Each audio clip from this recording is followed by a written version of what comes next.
TikTok, time to rock. Good evening, good morning, good afternoon to everyone who's watching from all around the world. I'm your friendly neighborhood philosopher, David Wood, and with me now, your name is spelled Artur, but you pronounce it just like Arthur. Is that correct? That's true. All That's right. a Eastern European way of writing my name, but it is an English name, so just Arthur is fine. All right. Now, before we jump into things here, we have to deal with the apostate prophet. Apostate prophet said, "I heard David became an atheist because he was convinced by apostate prophets. Very convincing insights. Big if true." Now, here's what's disturbing. The apostate prophet is Turkish. And right. We're going to be talking about some problems caused by Turkey. Is the apostate prophet trying to distract us from talking about these problems caused by Turkey? Maybe. Let's hope not. Let's hope not. All right, Arthur. So why don't you give us a quick introduction to yourself and to why you're interested in this particular topic? Yeah. Well, my name is Arthur. I'm Armenian, obviously, if those didn't notice by the way my last name is written, and the IAN ending, or IYAN ending there, the YAN ending. Armenians typically have an IAN or a YAN ending. I actually just got back from Armenia, beginning of the month. I was there for a year and a half with the goal and aim of starting an apologetics ministry, which has never existed. And the idea is to train folks in apologetics. I was in pastoral ministry for about 10 years. I, too, consider myself to be a philosopher since I have an MA in philosophy. But you have one up on me there, David. I have two up on you because I have two master's degrees so we're good. There you go. There you go. Yeah, so I graduated from Talbot School of Theology, the MA in philosophy there. And those who are familiar with there, they tend to produce apologists. And so, I've been in pastoral ministry. My heart's always been in apologetics as well. So there's always been an apologetic bent to the way I do things. The reason why I'm interested in this because outside of the United States, particularly in that region of the world, faith, politics, your ethnic identity are all wrapped in one. Now, I was born in Armenia, and I was raised there till I was 11 years old, until my family immigrated to the United States. And I started following Christ when I was about 18 years old. So I wasn't brought up in the church or anything like that. When I figured more about Christianity and as I was researching various world religions, I became Christian. So my interest is there. My interest is there because I have family there. I'm very much connected, friends there, very much connected with Armenia and what goes on there. But particularly, there's an issue of faith here. We can go into the details of that and what that looks like. But that's about that. I try to do apologetics on my YouTube channel as well, Apologia Center. And I try to do more of a worldview. So it's not necessarily kind of honed in on one issue. Like David, you deal with Islam a lot. I'm trying to present the Christian worldview as it answers kind of questions about society. So there's some political stuff on there. There's just straight up apologetics and Bible stuff. So I just started putting some effort into that. So yeah. And the link to Arthur's YouTube channel is in the description box for those of you who want to subscribe and check out his work. I'm looking right now at description of religion in Armenia. Let me read a few lines here and you tell me if this is correct. Armenia was the first nation to adopt Christianity as a state religion, an event traditionally dated to AD 301. The predominant religion in Armenia is Christianity. Its roots go back to the 1st century AD when it was founded by two of Jesus' 12 apostles, Thaddeus and Bartholomew, who preached Christianity in Armenia between AD 40 and 60. Over 93% of Christians in Armenia belong to the Armenian Apostolic Church, which is in communion only with the churches comprising Oriental Orthodoxy, of which it is itself a member. Is that all a correct assessment there? Yes, yes, it is. Yes, it is. And I have to say, I think lots of people in the West have heard of the Armenian genocide and maybe some Armenian people, but really have no clue whatsoever about anything beyond that. I would be surprised if 0.1% of Americans could find Armenia on a map. So I'm just gonna before we get started, just so people have an idea of what we're talking about, I will pull up. Let me get a map of Armenia here. This is not the best map in the world, but it'll help people see what we're talking about here. All right, so ladies and gentlemen, you see this. Now that looks like it's right on the border between the area that's considered Europe and the area that's considered Asia. Yeah. So what is that? Is that counted as Eurasia? Okay. All right. So it's right there on the border. That's what it's called, yeah. All right. So ladies and gentlemen, you can see right there, you've got the section in red there.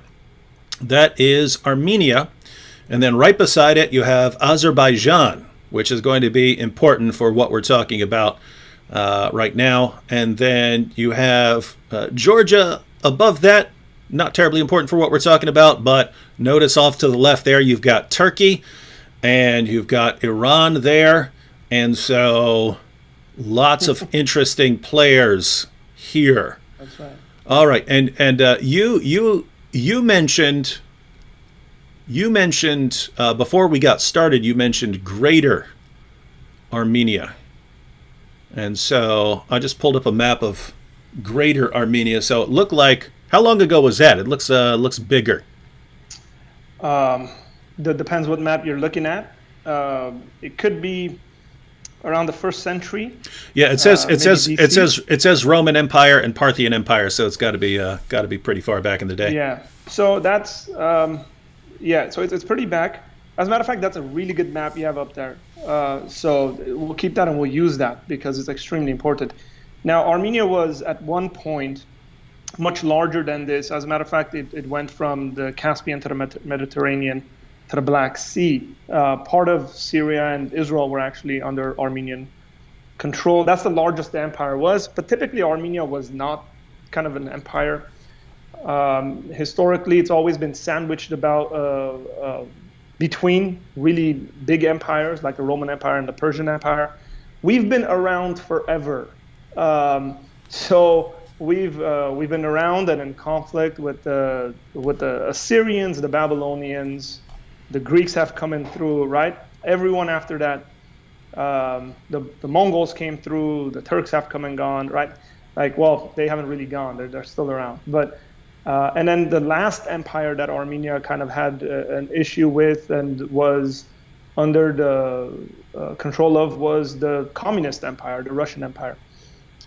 So it's all been there. We're always been sandwiched in between all these things, and been big at times and small. The smaller at other times.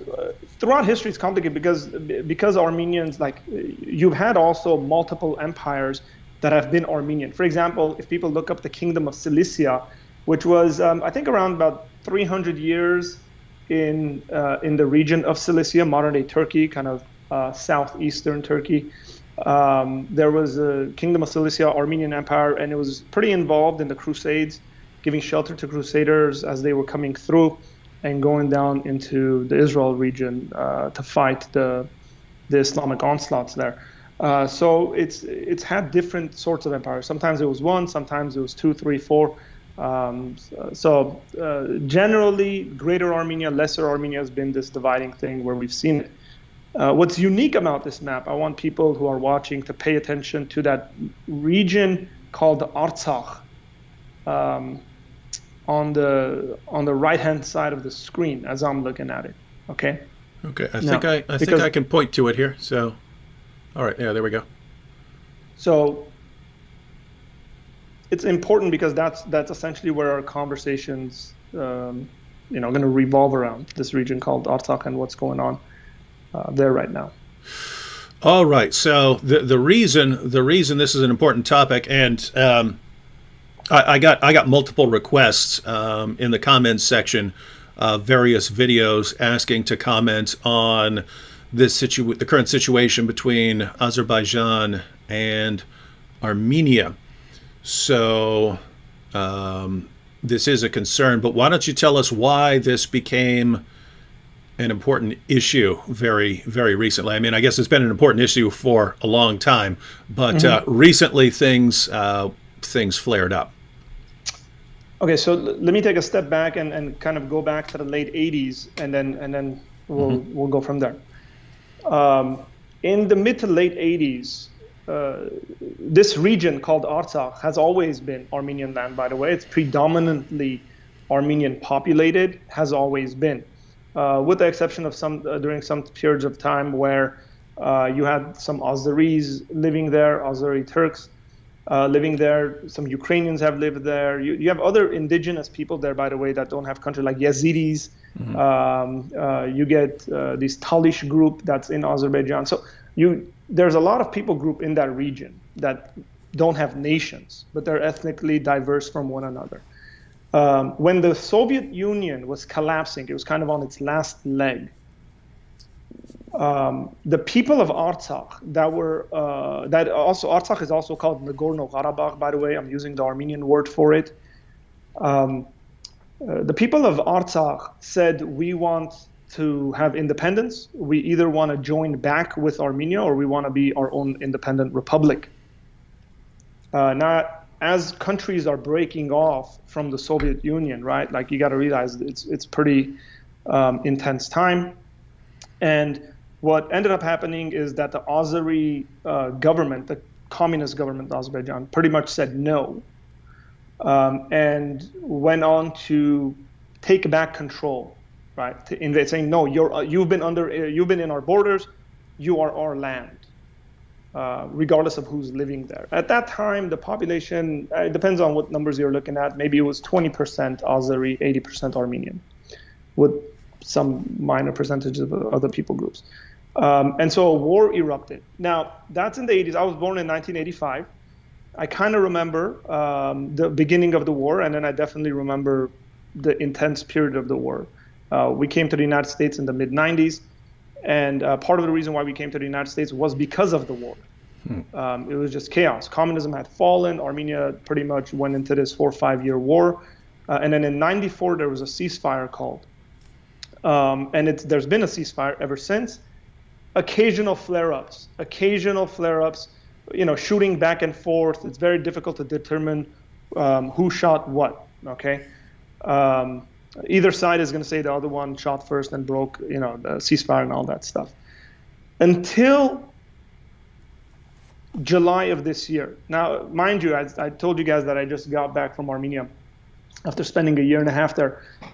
July of this year, Azeris pretty much launched an attack. This is unique, by the way, into Armenia proper. So not Artsakh, not the border where the fighting has traditionally happened, but into Armenia, which has never been the case. The war has never really been between Armenia and Azerbaijan. It's been between Artsakh and Azerbaijan, and Artsakh has been helped by Armenia, which was very interesting that a move like that would take place. It was a couple of days, it died down, and then September 27th, my birthday, my 35th birthday this year, news comes in that Azerbaijan has gone into a full kind of assault trying to take Artsakh. And that's where we've been ever since. There's been intense fighting. There's been rockets. There's been cluster bombs that have been dropped on the capital city. Today, this is very sad because I was in this church last year. There's a 19th century cathedral in Artsakh, in Shushi. Today it was bombed. There's a giant hole through it. There's a bunch of people that were inside of it. And this is the kind of stuff where you kind of look at it and you say, why are you guys bombing churches? Why are you guys bombing the civilian population, right? And so that's where we've been at. Now, there's a lot of global players here. People aren't really speaking up. That's part of the reason why we wanted to do this and comment on it, because People really need to be aware and speak up on this issue because, like I said, in that region, your religion, your ethnicity, all of it is tied up into one. So being a Christian nation sandwiched in between two Turkic Islamic nations, and now Iran is on the bottom, and we'll talk about why Iran is a unique player in this, and that might be kind of, for the American mindset, they might say, what? This doesn't make any sense, but we'll explain kind of why, I hope. All right, now let's see if let me pull up that other map, because this is a more modern map here. But let me see if I've got this straight. So you have Armenia here, and off to the right there you have Azerbaijan. I'm looking at the statistics here on religion. Azerbaijan is 97% Muslim population, and Armenia is 97% Christian population.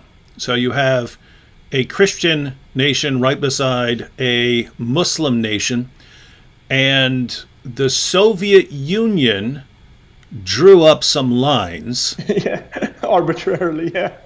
And they put part of the Christian Armenian population within the border of Azerbaijan. Am I correct so far? Yeah, so let me explain something here because it's very important. I wouldn't necessarily say the Soviet Union, okay? Stalin did this. Okay, this is very important. Now, everybody forgets, or maybe people aren't aware, Stalin is from the region. Stalin is not Russian ethnically. Stalin is Georgian, okay?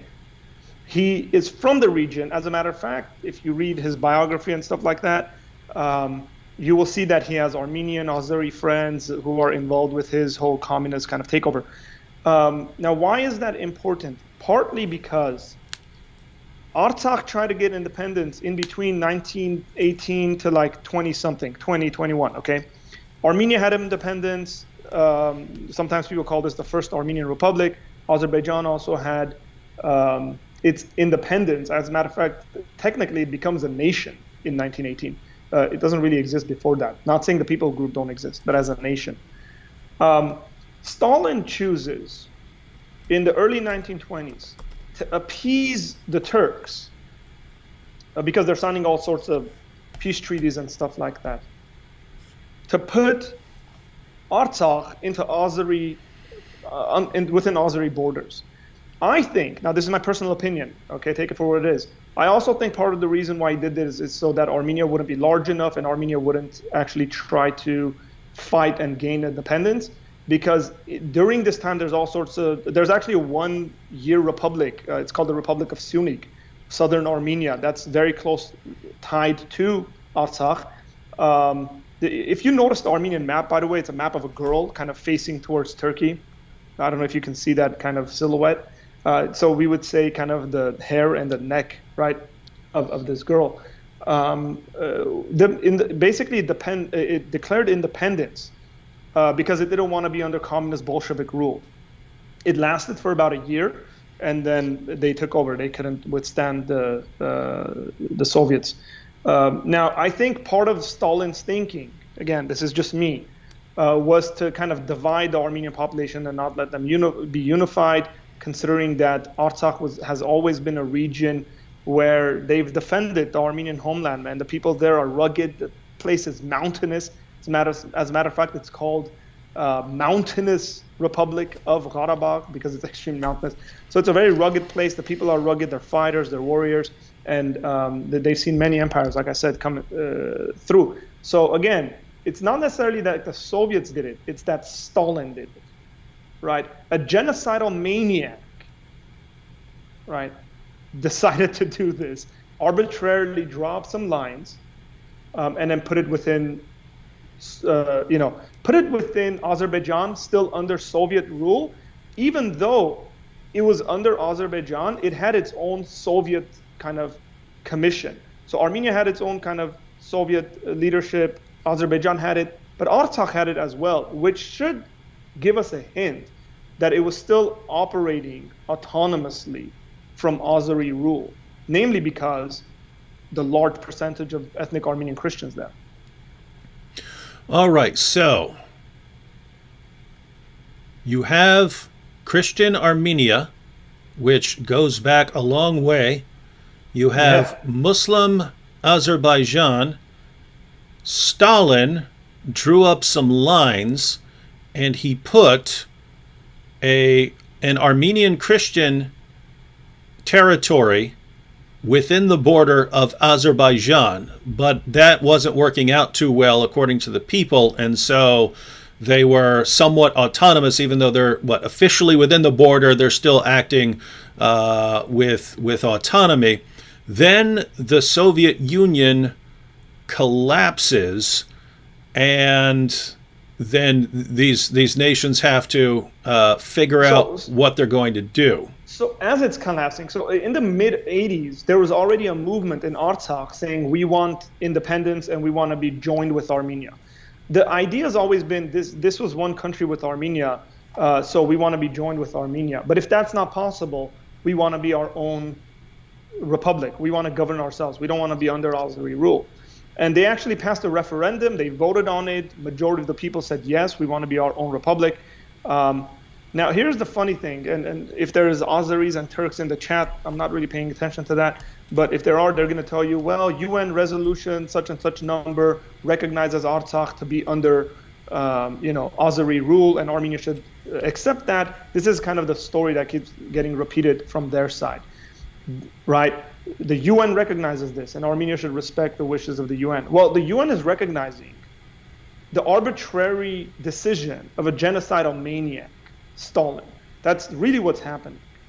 And they're completely disrespecting and not recognizing a very basic God-given right to self-determination and self-rule. A people group have the right to say, we want to govern ourselves. We don't want to be under this country, this state. I mean, listen, we're Americans, right? Let's realize how much we love that ideology, the right to govern yourself. And that's what these people want. They want peace. They want to govern themselves in whatever way that they want to govern themselves. They have a right to that. And I don't think the international community is kind of respecting it. And I must say, there was kind of a difference in talk as of yesterday in the European Union, where a large kind of portion of representatives got up from different countries speaking on the issue and speaking about Turkey, as a matter of fact, supplying terrorists. This is where this situation has been elevated with Turkey's involvement from what it's been kind of in the early 90s. Okay, so Turkey's involved and invested into this, and they're actually supplying Syrian terrorists into this region to fight this war.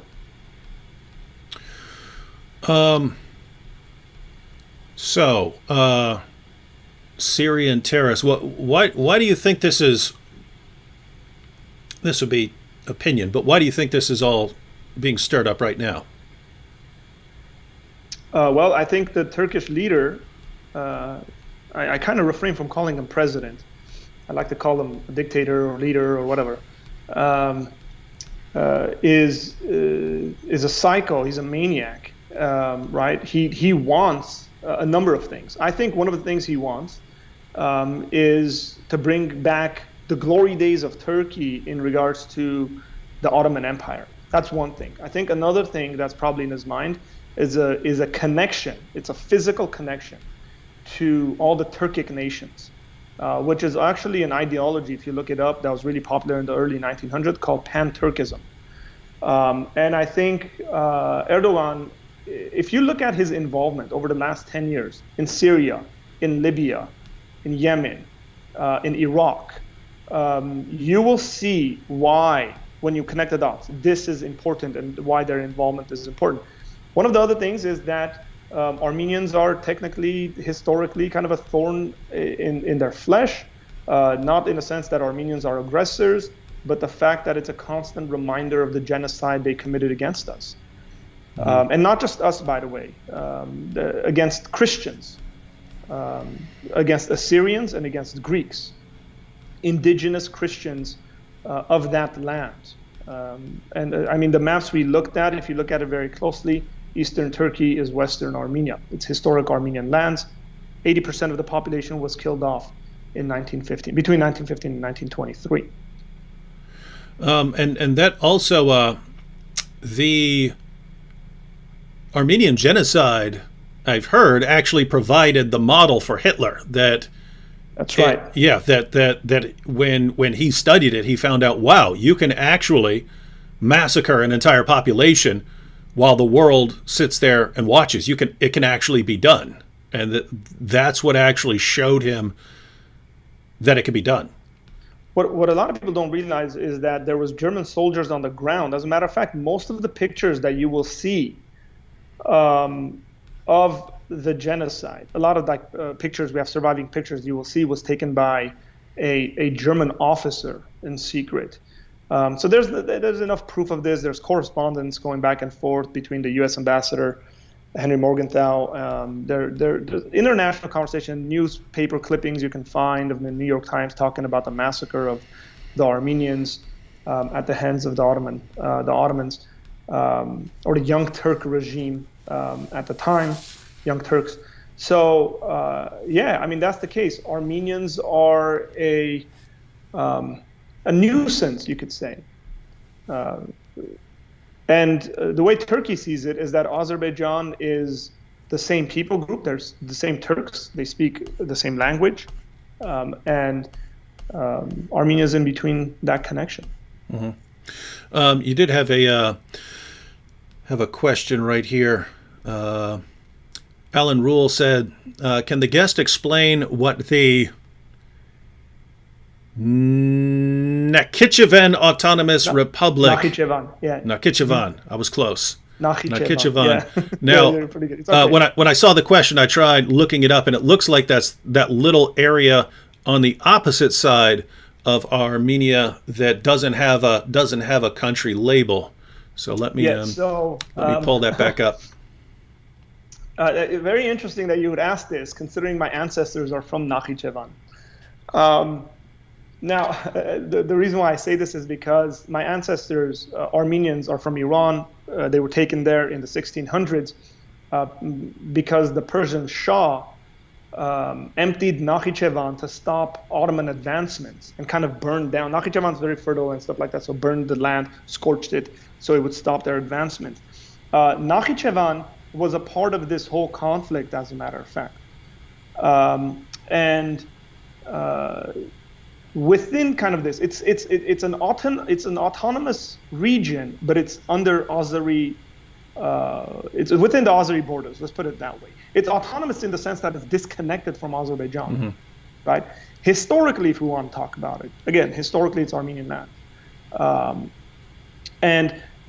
there's actually a very good article in The Guardian about cultural. If anybody can pull this up, just Google it and pull it up and put it in there. You could it's probably under the title of like biggest cultural genocide of the last century.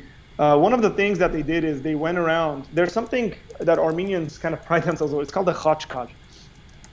A khachkar is a big giant stone. It could be very small as well, of crosses. Okay, Armenian crosses, and Armenian crosses are very unique.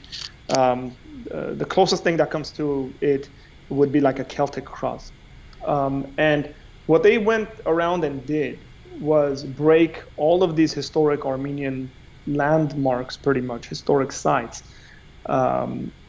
these stones, and it's recorded pretty well.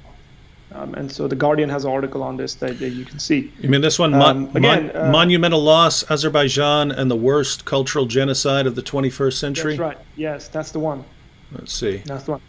So again, Nakhichevan is technically under Azerbaijan. Armenians, there's no Armenians living in Nakhichevan currently, but there were. As a matter of fact, there was a large amount of Jews that also lived in Nakhichevan, for those who are interested in that region, that were kind of left over from the Babylonian Persian days. Yeah, I'm just reading a little of this article here. It says a damning new report details an attempted erasure by Azerbaijan of its Armenian cultural heritage, including the destruction of tens of thousands of UNESCO-protected ancient stone carvings. The 21st century's most extensive campaign of cultural cleansing to date may not have happened in Syria, as you might assume, but a largely ignored part of the Trans-Caucasian Plateau. According to a lengthy report published in the art journal Hyperallergetic in February, the Azerbaijani government has, over the past 30 years, been engaging in a systematic erasure of the country's historic Armenian heritage. This official, albeit covert, destruction of cultural and religious artifacts exceeds Islamic State's self-promotional dynamiting of Palmyra, according to the report's authors. So they're saying that as far as destroying artifacts and so on, trying to wipe things out, these guys are actually worse than ISIS. Yeah, ISIS was going through museums smashing stuff. Yeah, so David, let me say something here that's very important. If you listen to the propaganda that's coming out of Azerbaijan, and there's a couple of things let me mention that I'll put into perspective. Azerbaijan has had a father and a son ruling the country, right? It was the father, now it's the son, for the last 30 years, give or take a couple of years in the beginning. The current dictator of Azerbaijan, right, made his wife the vice president of the country. That should tell you enough about the democracy that exists in this country. When you listen to them, I feel very sorry for the Azeri people, okay, because they've literally changed history. They have a completely alternate form of history. When I listen to Azeris talk, I just kind of, my soul cries out and says, just pick up any book on world history from anyone except someone from Azerbaijan or Turkey. There's seriously been a erasing of history. I'll give you this. So there's a church in Artsakh, okay? It's called DavidWood, okay? Now Dadi is from what history tells us, was a disciple of Thaddeus, okay, who was martyred for proclaiming the gospel. So Thaddeus and Bartholomew was martyred in Armenia, and Dadi, a disciple of Thaddeus, was also martyred. His grave is there. I visited the church when I was there. And there's a number of monasteries like this, okay, dating all the way back to the 1st century. When you listen to Azeris talk about this, they'll say things, oh, that's not Armenian. They'll say two things. It's either Azeri Christians, which is really, really funny to the historical record, okay? Or they'll say something like, before Azerbaijan ever kind of came into existence, there was a people group that was living there. It's called Caucasian Albania, by the way. And so it'll be like, oh, it was theirs. Armenia wasn't there. But no serious historian actually would agree with any one of these claims. But they're landlocked. They're in the sense of like their ideas, right? Their government doesn't allow them to study and learn. From a very young age, they're indoctrinated to hate Armenians. As a matter of fact, in school, there's videos of this, you guys can search online, where a teacher is asking, who is our enemy? And the children say, Armenians, right? I mean, when you got 7, 8-year-olds or you're indoctrinating in this sense, yeah, they're going to grow up and think this stuff because they have a completely alternate view of history. So I don't blame them in the sense because they're in ignorance, where they're like, oh no, this is historic, Azeri lands. And it's like, okay, so let's see how far your people group can go and how far the Armenian people group can go and compare it. And then there's all sorts of funny stories they try to come up with and saying these things. So that cultural genocide that we're talking about, destroying these monuments, destroying these, the remnants of identity there. And I would say the same thing of what Turkey is doing right now, right? With the conversion of the Hagia Sophia, with the conversion of ancient Christian sites into mosques. That's exactly what's going on. It's an erasure. It's saying, no, these things are ours now. We're going to convert them. It's going to look very Turkic. It's going to look very Islamic. And we're going to get rid of all historic traces of these things. Couple of comments here. Manny says, hey, David and Arthur, you're missing a vital point in this discussion. Erdogan has strongly been pushing the Muslim Brotherhood and is currently seen as a figurehead of a newer and stronger caliphate. So, yeah, I understand. Matter of fact, let me pull that comment up here. So, yeah, when when Erdogan, declared that Hagia Sophia is a mosque and not a museum, I kind of understood that. But right now, for him to be helping Azerbaijan, I would understand Iran helping Azerbaijan. Azerbaijan is a Shia majority nation, whereas Turkey is Sunni majority, and Sunnis and Shias usually don't get along. So what in the world is going on here? Okay, so again, like I said, the complication of the people group in the region. Before I say that, let's recognize, and people should be aware of the fact that northern Iran is largely populated by Azeri Turks. Okay, northern Iran is largely populated by Azeri Turks. That's extremely important for people to know. Turks. Azeri Turks. Mm-hmm. So they're Azeri. We should distinguish between those. The connection here is that Azerbaijan is Turkic. Turks always see the Azeris as their brothers, where Iranians are ethnically distinct from Azeris. Iranians might have the religious kind of component in connection, but not necessarily the ethnic kind of component. One of the things that, and this now is my opinion, one of the things I think keeps Iran on their toes on this issue is that if Azerbaijan can claim these lands and say it's historically ours and stuff, they can very easily also claim northern Iran and say, that's where Azeri people have always lived. It's our land. We want that too. And that's why I think Iran is, technically Iran kind of tries to stay in the middle on this stuff, even though in the early 90s it supported Armenia. I think it does lean towards supporting Armenia. Someone else asked a question I want to address that goes alongside with it. Someone said, is Georgia going to back Armenia up? No, Georgia has not backed Armenia. Georgia is a Christian nation, for those who don't know. But I think Georgia's got a lot of trade that goes through it between Turkey, Azerbaijan. And so it kind of tries to stay out of it, but it hasn't. It was actually allowing Turkish planes to take mercenaries and jihadis into Azerbaijan to find the Armenians. As far as I read, as of like 3-4 days ago, they made a statement that we're not going to allow anybody to transport anything through our lands. But I don't know whether that's actually been the case or not. It is very disheartening to see that Georgia is not supporting Armenia on this issue. Yeah. So on a superficial level, if I were looking at this, it would make sense in that you have the sort of borders between Muslim-controlled areas and Christian-controlled areas, or Muslim-majority areas and Christian-majority areas. And what you find is that Muslims in many of those areas, they are constantly trying to push those borders back.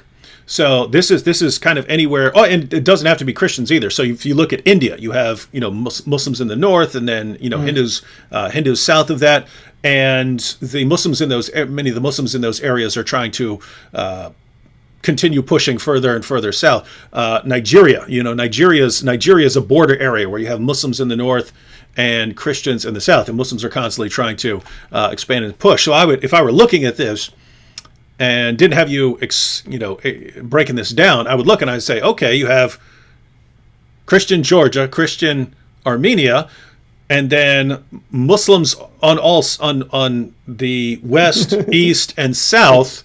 Obviously, they want to push Armenia. They want to push through Armenia because then they can continue just pushing north as they expand. But you're saying it's more of a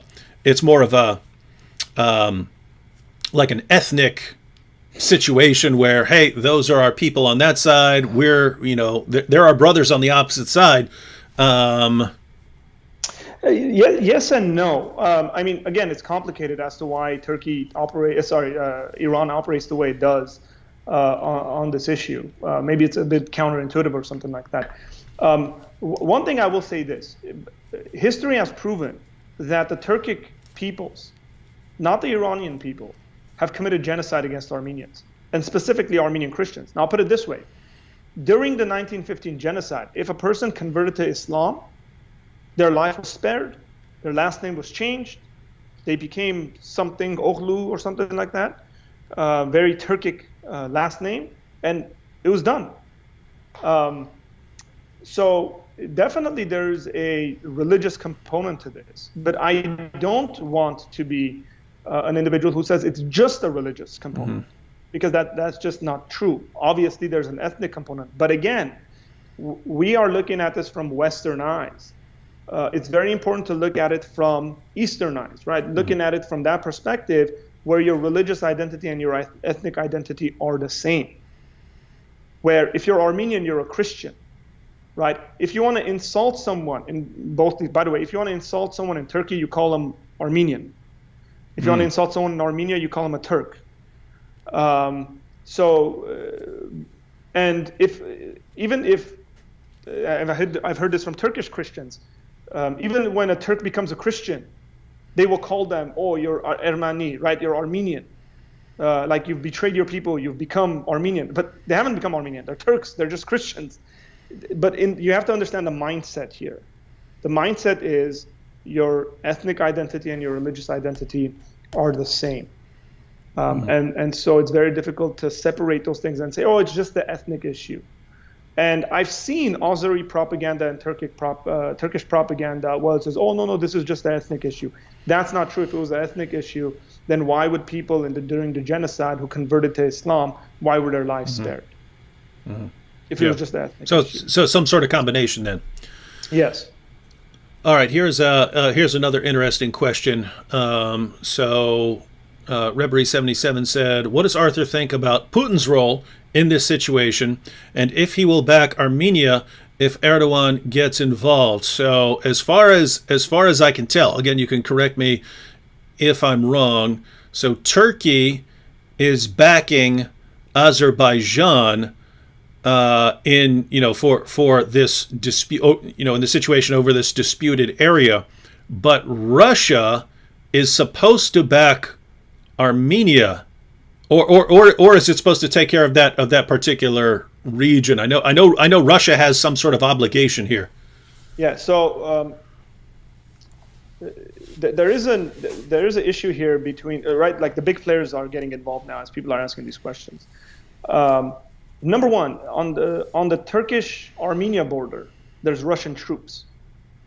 That's partly to keep the Turks from just, they're 80 million population and Armenia has a 3 million population, and just coming in there. And so the Russian troops there kind of keep the peace. Russia has a very good relationship with Armenia. Now, Russia also sells weapons to Azerbaijan. So it's not like it has a horrible relationship with Azerbaijan. That's not true. Some kind of geopolitical analysts and stuff are saying that Erdogan is trying to let Russia know, I want this region, I want control over this region. So we'll see what Putin does. So far, it's been very general comments where, we're strongly condemning this violence and we're telling both countries to stop the fighting and stuff like that. It hasn't really taken sides. It's not like it's landed troops or anything like that into Armenia.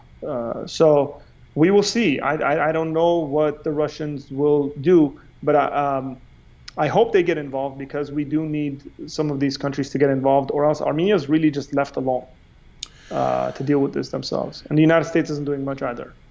Yeah, that's. I'm looking right now at the. Matter of fact, I should go ahead and pull this up. Maybe we'll read a couple of paragraphs here of this article in the New York Times. Let me see here. So here we have the New York Times.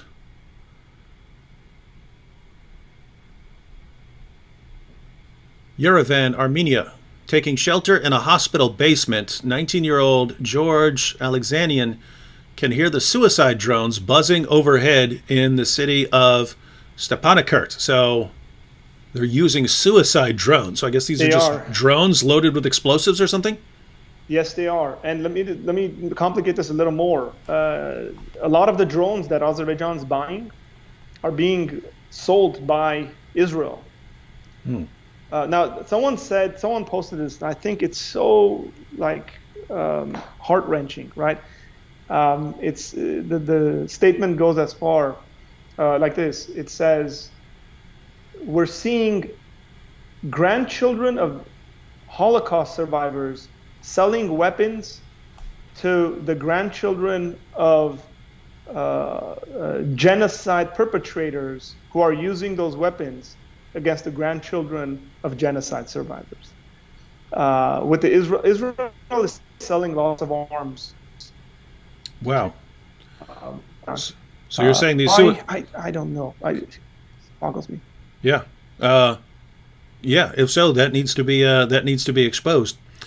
So let's read a little more. A few days ago, he said one of them one of the suicide drones headed toward the hospital, but was struck down before it could explode. Yet being there, he told me, is better than staying home, where every strike felt like an earthquake. His sister is a doctor working upstairs and sleeping in the hallway because the beds are all full. We get used to it, he said, but it's hard to live not knowing if you're safe. Workers hurry. This is just the introduction. I wanted to get to this part about the situation here. Workers hurry out of other basements for a few hours, then rush back down to the shelter. 11 days into an escalating fight between Armenia and Azerbaijan, Stepankert is being pummeled with missiles and drone fire. One building that still stands is the home of the National Assembly of the Republic of Artsakh, a country that has never been recognized by the wider world. Yeah, I mean, the thing is, what the world really needs to know is that Azerbaijan is committing war crimes. They are using weapons, and they're bombing civilian populations. Like I said, today they bombed the cathedral in Shushi. Why would you bomb a cathedral? Why bomb a church? It makes no sense. There's no tanks in it. There's no missiles in it. It's a church. I've been in that church. It's a beautiful, beautiful church. I've been in Stepanakert. It's a beautiful city, and they pretty much used carpet bombing there. One of the things they do that's really, really, whether we want to say, well, hey, this is the way Islamic fanatics think. Well, there's these bombs they'll drop that have these red and green ribbons on them. I believe they're red and green, where they don't explode, and it's really meant for children to go and pull on those ribbons and then blow up. Where there's pictures coming through where these old guys who know what those are because they've seen them before are just collecting them off the streets. They've used carpet bombing, which is again against international laws. You can't do that, and that's what they're doing. And they don't allow media. Armenia's invited foreign media to come and go on the borders. As a matter of fact, the French sent a couple, and then two of them got hurt. The Azeris hit these two French journalists, where Azerbaijan's not allowing any foreign journalists to go into their land unless they're pro-Turkey, pro-Azeri. They've also shut down their social media in their country, by the way, with the exception of Twitter, which they're probably monitoring. So it's not like they're getting lots of information coming in. There's lots of propaganda that's being produced where they're saying, we conquered this, we conquered that. They're showing pictures and all this stuff. Again, people can look. We live in the age of the internet, and you can search this stuff up. It's on Twitter, it's on Instagram. Share it. I must warn you, if you do share it, I have a number of American friends, non-Armenian friends who share this stuff, and they have been bombarded by Azeri and Turk trolls. Bombarded. One of the things that happened to some celebrity, Elton John posted about this, and he took it down immediately. Cardi B posted something and took it down and apologized for it. That's how much pressure these celebrities go under. I don't have much hope with these individuals anyways, by the way, just using them as an example. But there's a lot more who have done that and just apologized and took it down. Someone mentioned the missile, by the way. Azerbaijan is using missiles called LoRa. Yes, they are. That's, again, an Israeli-made missile. Ashu here said, I remember when Arthur was on with Sam Shamoun the first time, and he said to watch this region for a flare-up. I can't believe he got proven right so fast. Yeah, that was in August. That was in August. Now, again, I was in Armenia. You could feel the tension. The reason why I said that is because of what happened in July. That was very strange and weird, where Azerbaijan would launch attacks into Armenia proper. That had never happened, and that to me said how serious they are and what they're doing. And let me say this: a number of documents were leaked from 2003. I think last year they were leaked, Turkish documents, where the Turks were talking about invading Armenia and Greece. This is a regional thing. Like people, you should not think like, oh, this is Armenia and then Azerbaijan. No, this is Armenia and Greece and Azerbaijan and Turkey and Iran and Russia and Egypt and France. Like this is huge. The potential for this can be extremely huge. And this is why we need people to be well informed, to know what they're talking about, and do your research, know what's going on in that region, and post about it. If you want to look at Syria as kind of a very sad roadmap. By the way, I have Syrian friends, I have Armenian friends from Syria. I met a lot of Armenians in Armenia who had come to Armenia from Syria, whose grandparents were genocide survivors because of ISIS. I met a guy in Armenia who was held hostage by ISIS. This stuff is all interconnected. You think these people are going to, God forbid, but you think if these people take over these lands, they're going to go in there and say, hey, we just want to live very peacefully with you? Does the West actually believe that?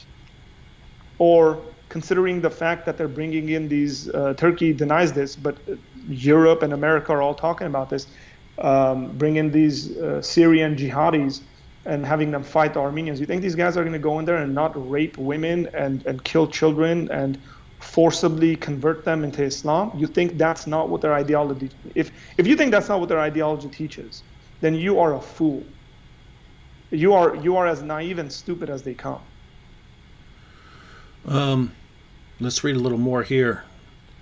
Known internationally as Nagorno Karabakh, the tiny Armenian separatist enclave in Azerbaijan is at the center of a dangerous conflict that has drawn in Turkey and Russia and claimed hundreds of lives without engagement from the United States, whose attention to the region has slipped. The situation could spiral out of control.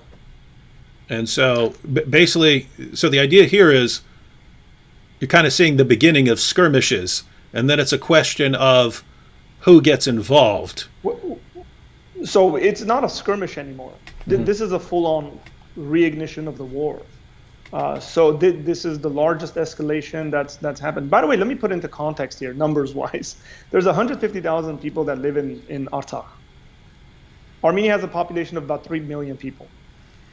Turkey has a population of 80 million people, and Azerbaijan has a population of 10 million. Okay, so you will continuously, a lot of Armenians will post and say things like, hey, it's 3 million, 150,000 fighting against 90 million, right? Even if Azerbaijan was just alone, they have, triple the population of Armenia. Now, again, just about the fighting, it seems like they're taking heavy losses. They're an oil-rich country, so they're a rich country. And they've used their riches over the last 30 years to, develop, I guess, like modern weapons, like suicide drones. By the way, it just doesn't, some people were posting some comments here as I was paying attention. It doesn't escape me that it's Muslims using suicide drones. And it shouldn't escape anyone. It just sounds the kind of thing that they would do. Yeah, historically you have the suicide bomber, but man, if you don't want to go and do it yourself, then you can have the suicide drone. Yeah. Quick question here. Blake said in the super chat, as a Christian, are we obliged to support Israel and its foreign policy decisions because Israel is God's chosen people? I would say no. You don't have to support every decision that the modern nation of Israel makes. Let me put this in context. There's a Christian's comment on this stuff, and I think the preachers usually do a disservice to this. Did the prophets in the Old Testament support the decision of the Israelite government? Most of the time, no. It just shows how ignorant Christians are of the Bible. One of the things I've been doing over the last like 3 to 4 months is reading the prophetic books in the Old Testament for my devotional time. Just read them and see how often the kings and the leaders of Israel are completely out of the will of God, and how much the prophets are rebuking them and telling them God is against them and is not blessing them and is not for them. That set aside, I do not think, and I'm not, Christians disagree on this, but I am not of the opinion that Israel is the chosen people of God. I think Christians are the chosen people of God. The elect is a term that is used of Israel in the Old Testament and is used of Christians in the New Testament. God used Israel to bring about the Messiah and used Abraham to be a blessing to the world as he had promised to Abraham. If, depending on your end times view, God could potentially use Israel in the future. If that is your end times view, it's not necessarily mine. But that's okay. I have friends whose view that is, and that's okay. Are you supposed to blindly follow the modern nation of Israel with their decision making? Absolutely not. As you are not supposed to follow the United States or any government, the government of Armenia, the government of Azerbaijan, the government of Turkey, just because they're Christians or just because they're this and that. Look at their decisions. Look at whether it's Christ honoring or not, and make your decisions that way. I would agree. I look at it as I would look at other nations. The people who live in Israel, and very diverse area. You have Jews, Muslims, Christians, all living in Israel. But those are people who are created in the image of God. They have human rights, and so you would support their right to exist. If they're making a right decision, then you support that. Whatever is tending to the good of the people there, or the surrounding people, you support that. If someone's doing something wrong, you investigate it. And again, just as Arthur said, it's same thing with the United States, same thing with Great Britain, same thing with Israel. Governments sometimes make really good decisions, sometimes they make bad decisions. And my goodness, if you say, "Oh, this people is immune from criticism," that's not a good idea there. Especially the way I look at it is when the people don't even name the name of Christ. I mean, here's one thing to look at. Look at Palestinian Christians and the way they're treated in Israel. Even beyond that, look at Jewish Christians and the way they're treated in Israel. Are they treated like, hey, you're our brother, come with us? Or are they shunned? Are they persecuted? Right? Go do your research. And I think there's a kind of a naivety when it comes to American Christians and they really turn a blind eye to Israel and the decisions that Israel makes. It could make right decisions, it could make wrong decisions. And I'm going to judge it case on case, as with any government. I think that's being wise, and that's actually being Christ honoring. Let's check some more of this out. The conflict is an unresolved leftover from the Soviet Union. In 1923, communist rulers placed the Nagorno Karabakh and its ethnic Armenian majority within sorry, who are you reading this from? Who wrote this? This is the New York Times. These guys are doing their best to really not state the fact. It's not communist rulers, it's Stalin. Okay, I don't know if they're staying away from saying Stalin. I don't think anyone tries to defend Stalin. Yeah, that's partly why they're not saying Stalin, because people would say, "Hey, wait, hang on here, man. That guy's a maniac." So you're saying they might, if someone finds out, no, it's like specifically Stalin, they might say, well, that's got to be bogus. Yeah, you gotta redraw that border. Yeah, it's kind of like saying, "Oh, Hitler drew this arbitrary lines with Poland." So you say the Germans did it? Yeah, so bad. Let's see. Giving it. By the way, let me say this: a lot of the news that's been coming out. Some Armenian comedians actually made fun of this from Armenia. Is they trying to be very neutral, clashes flare up in in this disputed territory and fighting erupts, and these guys were making fun of it in the sense of is there no cause to does it just kind of erupt? Someone had to attack. Mm-hmm. Right now, the funny thing is that the Azeris are saying Armenia invaded. You're telling me a population of 150,000, let's say with a backing, if that, with 3 million, invaded a population of 10 million with the backing of 80 million? Like, does that make any logical sense to anyone? When the whole time, this autonomous region, right, Artsakh is saying, we want to govern ourselves, just recognize that and admit that, and then we will live at peace, we'll be okay with you. It's all good. Right? Like, they don't want to go invade Baku and say this is Armenian territory. Like, nobody wants to do that. Let's see. As the Soviet Union was collapsing in 1991, the region declared its own independence, setting off a war that lasted until a ceasefire in 1994. That's what you mentioned, all of that. That held for 26 years, though clashes have broken out over the past 4 years. This round of hostilities, which started on September 27th, is different. What had previously been theoretically possible but highly improbable military actions, Azerbaijani drones flying within 20 miles of Yerevan, Armenia's capital, or an Armenian strike on a military base in Azerbaijan's second city, Ganja, were quickly carried out. The next targets could be oil and gas facilities in Azerbaijan or Yerevan and Azerbaijan's capital, Baku. Let me clarify something here. I think this reporter is very unfair. Armenia didn't attack the city of Ganja. They attacked a military airbase where all the drones were flying from and where their fighter planes were flying from. Arguably, by the way, some intelligence is saying that they're Turkish fighters, F-16 fighters, that were flying from that airbase. Armenia specifically warned the city and told the population, leave the city, we will be targeting military sites in your big city. Sorry, not Armenia, I should rephrase that. The Republic of Artsakh said that.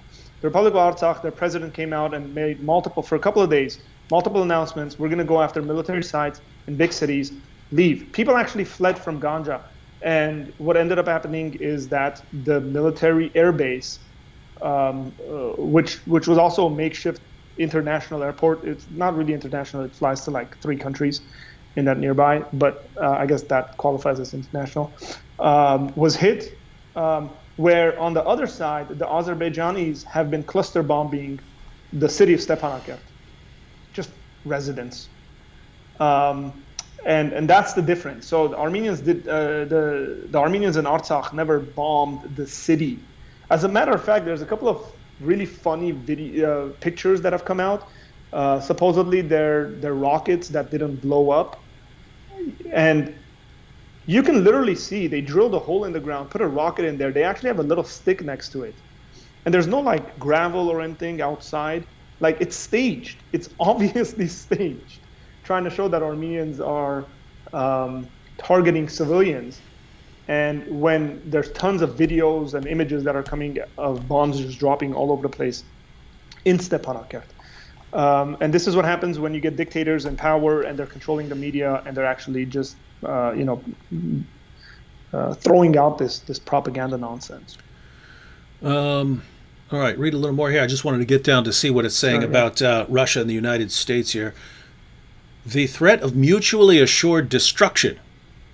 The threat of mutually assured destruction was supposed to be a deterrent that kept each side in check. Now it risks becoming reality. Azerbaijan, encouraged and materially supported by Turkey, has vowed to fight until its control of Nagorno Karabakh is assured. Armenians, for their part, have vowed to give their last drop of blood to maintain the region's independence. So that looks like the making of a bloodbath. The fighting has expanded beyond anything seen in the past few decades. If it develops into an Azerbaijani attack on Armenian soil, it would be likely to bring the direct participation of Russia, which is treaty-bound to protect Armenia. At that point, with Turkey and Russia on opposing sides, the wider region could be engulfed by war. And then we have here the United States. It was the United States that once led the effort to avoid such a disaster as one of the co-chairs of the Minsk Group, the body created by the Organization for Security and Cooperation in Europe to negotiate a settlement to the conflict. After the ceasefire in 1994, the group began intense rounds of diplomacy, including the promising peace talks at Key West, Florida in 2001, overseen by a sharp cast of American diplomats. So it sounds like America is just not interested in getting involved in the current conflict. So it looks like a lot's going to come down to what Russia decides to do if the conflict continues. Yeah, America needs to get involved in this, and in a fair way. My continuous fear is for America to choose the wrong side on this. And because it has air bases in Turkey, to kind of go alongside with that. And then because it doesn't like the Iranian mullahs, by the way, Iranians don't like the Iranian mullahs. I know lots of Iranians. My parents were born and raised in Iran. They were there when the when the mullahs take over during the Islamic Revolution. So it's not just that the United States doesn't like it. A large population of Iranians don't like them.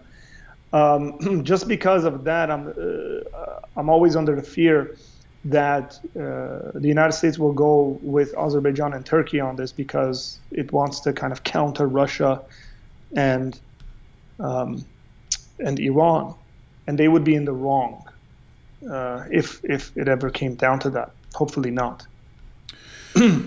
All right. So again, somebody here again said on the comment section, Tundra M. It says it's not a religious conflict. You're very silly. I'm being very nice here. Yeah, maybe Tundra wasn't here earlier because we kind of went through that. We discussed that it's kind of a combination. All right, so I guess we're kind of up to date now, and the coming days and weeks will basically decide what's going to happen here in the near future. What do you think people should do in the meantime? Because I don't want to see a bloodbath there. Yeah. And when you look at the history of Armenia, we don't want to see that place get swallowed up by, an alliance of Turkey and Azerbaijan and so on. So, but at the same time, we're not Russian, and so we have no say-so over what Russians. Is there anything you'd recommend for people to do here? Because people have been pointing out this isn't being talked about much. There are some articles that you can find, but I haven't been seeing this on the news. And it's a situation where you have a Muslim country and a Christian country right there on the upper edge of the Middle East, going to war in a situation where Russia and Turkey could be on opposite sides of this. And you have this report here in the New York Times, and you have other articles, but it's not really a serious. Pence, the fly on Pence's head is bigger news than all of this. So many people were actually tweeting that and posting that on Instagram.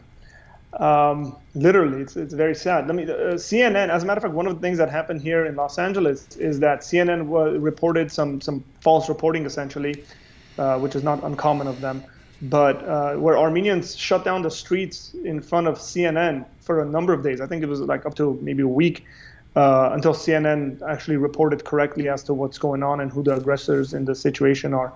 One of the things I want to encourage people, given the world we live in, guys, this is not just a war that is happening on the front lines with soldiers shooting back and forth, but there's also a war being had on the internet, on Twitter and Instagram.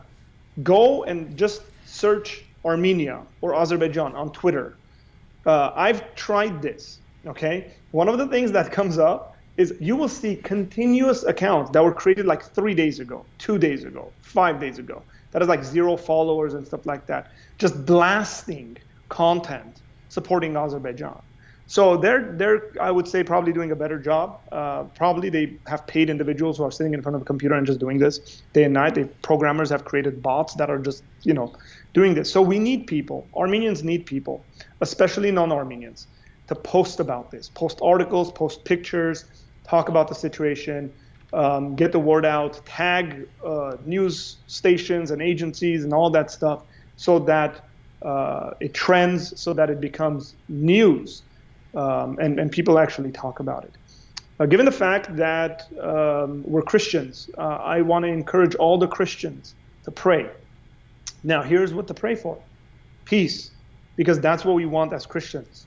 Paul says we desire peace. We desire to live at peace with all men. And this is the heart and the desire of the Armenian people. Listen, not everyone in Armenia is Christian, right? In the sense that we would understand being born again of the Spirit, but they at least identify as Christian. A vast majority of individuals identify as that. And so there's a Christian psyche in Armenia where, yeah, we want to live at peace. We want to live at peace with Azerbaijan. We want to live at peace with Turkey, Iran, Georgia. We want peace. And so my prayer has been peace. My prayer has also been that God would come and be a defender of the righteous in this situation, because I think God does that. So please pray. The final thing I would mention is if you want to financially support, there's a link in the description box that David has been so gracious enough to put, himnadaram.org. So you can go and give towards that. Okay, so www.himnadaram.org. As a matter of fact, I think it's up to like 80 million that's already been raised. There's a lot of Armenian business people around the world that are matching people's giving and all that stuff. So that's just general giving going towards the situation right now. The financial need is extremely important. So please give towards that. But information and getting the news out there and sharing this video, sharing there's a lot of short videos, historical explanations on Instagram, on YouTube. Share them to your social medias. Educate people. Let the world be educated about what is going on in this region, because it's really a global issue. It really is a global issue. It's not just a regional issue. And if we want peace in the world, I think we should be, especially as Christians, invested into this. Ola Fasola here said, let me get this up. Can you lead us to good history resources so we can study this? So are there any websites or other sources you'd recommend for people to sort of get on top of this issue? Listen, I would say even a very basic Wikipedia search, other than the fact of me giving you books on the history of the Armenian people or something like that. I would say go read up on Wikipedia. If you really want to follow the trail of sources on the bottom, you can do that. The sources are pretty good on this issue on Wikipedia. I know a lot of people look down on Wikipedia, but sometimes the information is really good. No, with Wikipedia, it kind of depends on the topic. Like there's stuff on mathematics and probability, and a lot of the stuff on philosophy is excellent. So it kind of depends on the topic that's being covered and who's moderating the page. That's right. Yeah. So go look it up. Follow the resources there. It's very difficult for me just to throw out book. I mean, there's a book that was written. It has a blue cover. It's called The Armenians, but it's pretty dated now. I think it was written in like the early 90s, but that's a pretty good history of the Armenian people. If I come across some stuff, so things aren't like popping up into my head, I can definitely send those to David and he can put it in the description box, some of the links. I'll try to do that. How about that? Yeah. I'll try to find some resources, some websites that you guys can look specifically on this conflict and read about. And then David can put that in the description box over the next day or so. All right. So again, ladies and gentlemen, there's a link to Arthur's YouTube channel. And so, yeah, if you want to, and you said you kind of cover a lot of issues. So you're not just covering this issue. You're as an apologetics channel. So it is an apologetics channel. Yeah. So you can check out his channel, and and he'll send me some links to go ahead, and I'll either put them in the description or I'll put them in a pinned post for people who want to study more. All right. Any final thoughts before we sign off here, Arthur? No. Thank you. I appreciate it. I appreciate the fact that you had me on, man. Pretty quickly. I know how busy you are, and you're using your drill for good reasons, for good purposes. I see. So you're very meticulous, and I guess maybe you can get into woodworking with that drill press you got. Oh yeah.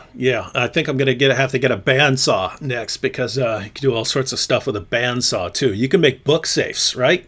You can say, hey, here's how you make a book safe. You just drill out the middle there and so on. So all kinds of awesome projects coming up. All right. Thanks to Arthur for joining us. Thanks to everyone. Whatever your side, whatever side you're on this issue, we're happy you sat here with us and listened. And so pray for this situation. Do anything you can by becoming informed and sharing information with others who aren't informed. And that's just a good mindset for all situations. Learn some things well, and then share what you've learned. And right. if enough people do that, we would solve a lot of problems. All right. Lord willing, I should be back tomorrow going live with Sam Shamoon again. So talk to you then.